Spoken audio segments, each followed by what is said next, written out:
that there's nothing wrong with the child. It's actually this brother is like ignorant and uninformed. Because sometimes these are actually, you know, these aren't 20-year-old brothers, right? They're 40-year-old brothers, 50-year-old brothers, 60-year-old brothers, people who are respected within the community, but they're just ignorant. And it's really, it's unfortunate. So I'll tell you, the brothers have a lot of work to do in that regard. Oh, absolutely. But I'm just even talking about the siblings and the peers, the same age. It's important to talk to the siblings, let them understand that, you know, this is how he is. It's nothing intentional. He's not trying to mess up the family's plans. But as a family collectively, we need to help him overcome that. Sometimes we need to avoid intimidation.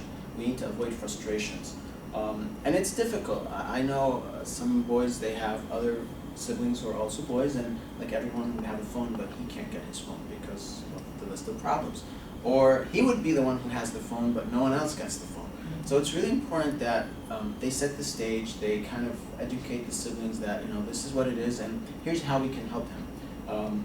By you watching, we would even talk to older siblings. It's like, you know, your brother is, 2 years younger than you, and you're both in high school, but there's stuff that you can talk to your friends about that you really don't want him to be exposed to, even though he's just 2 years younger, because you guys know it's a joke, he doesn't.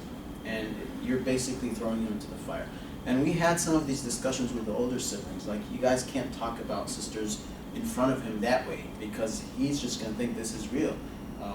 You know that you're joking about it. That kind of stuff. Even, hey guys, when you're out in this competition, keep an eye on your brother, because of, you know, these types of risks or issues.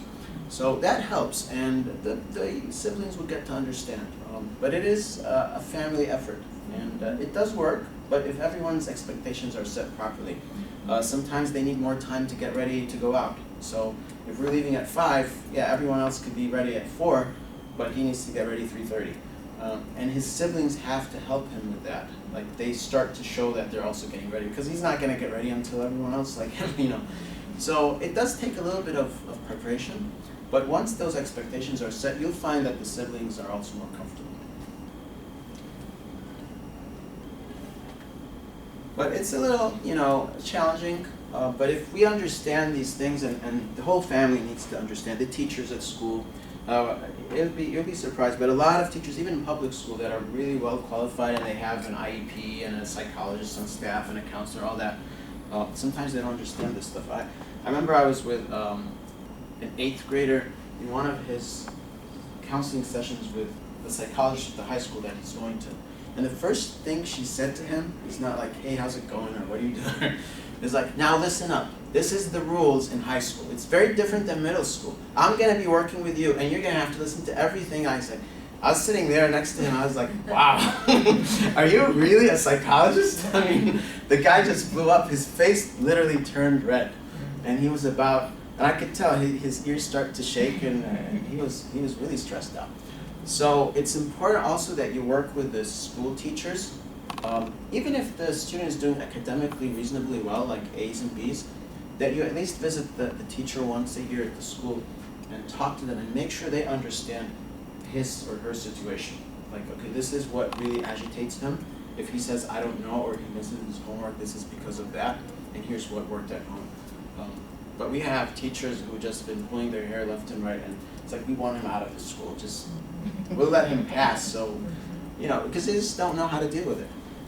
But when you know how to deal with it, they're very outgoing, very friendly. I'd see other teachers who love those kids, like their PE teacher, their math teacher. It's like, he's a great kid, he's so creative, he's so funny, you know. And it's just because they knew how to deal with them. So when we understand these things, they're to the point. Like, if you want to give them a piece of advice, don't go rambling about it. Just be specific, but choose the right time, because again, they're impulsive. So you don't want them to blow up at you, right? Don't, like, they come in and it's like, hey, I want to go out to McDonald's.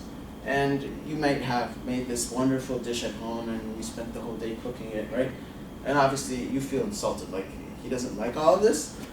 No, it's not that. He just likes McDonald's. It's okay, right? But don't pick the wrong time to talk about it, because again, you don't want him to blow up in you. Do things in a certain way. Show them a lot of support and love, especially again the fathers, the brothers. They have to hug their kids. You know, they have to to kiss them. They have to show them good things. When they do good stuff at school or at home, they have to praise that.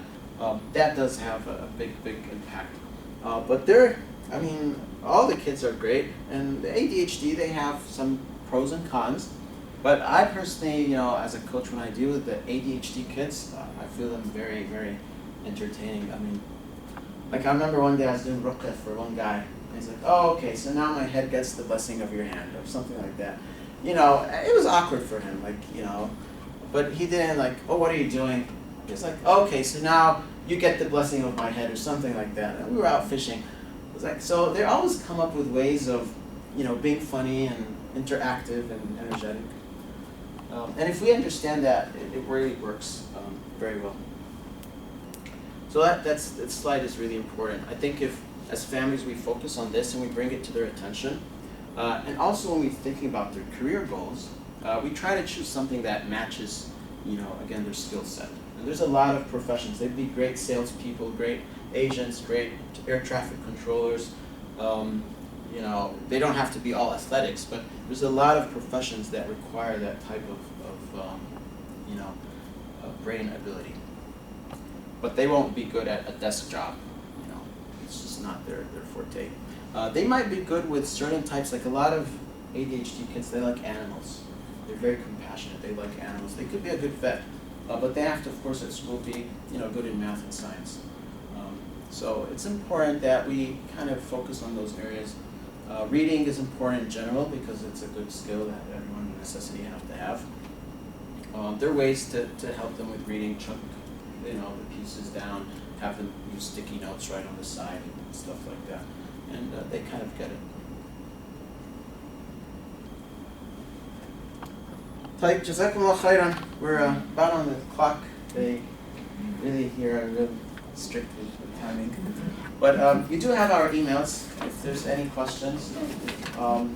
You know, again, A is interning with us, inshallah, for a while. So if there's sisters that have certain types of things, we can definitely deal with that. Inshallah. Please feel free to grab, you know,